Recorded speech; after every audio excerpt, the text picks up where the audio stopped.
1 वाटी आपण गव्हाचं पीठ घेतले, 2 चमचे बेसन आणि 2 चमचे रवा. आता आपण मिक्स करूया.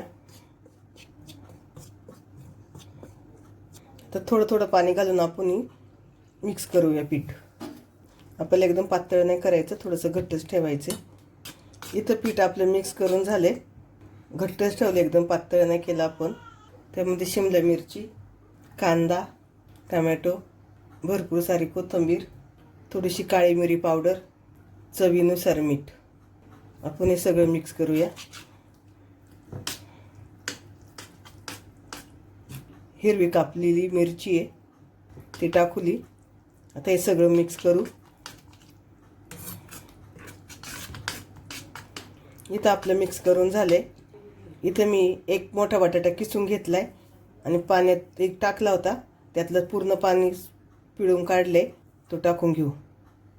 आपण बटाटा टाकला, परत एकदा मिक्स करून घेऊ.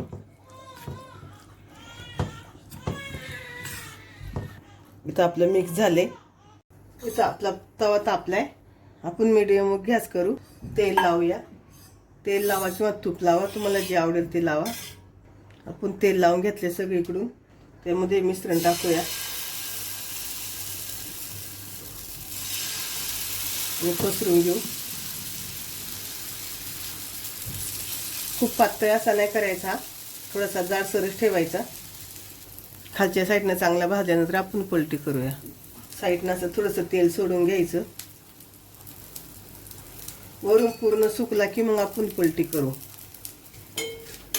सगळीकडून असा काढून घ्यायचा पहिली साईड आणि नंतर आपल्याला पलटी करायचं आहे. छान कलर आलाय. थोडंसं साईडनं तेल सोडायचं. दोन्ही साईडनं पण आपल्याला गोल्डन कलर करून घ्यायचा आहे. आपण पलटूया. दोन्ही साईडने छान आपल्याला भाजून घ्यायचं आहे. मीडियम गॅसवर करायचं, फास्ट गॅसवर नाही करायचा, आणि तो शिजायचा नाही आणि करपून जाईल. इथे आपला तयार झालाय.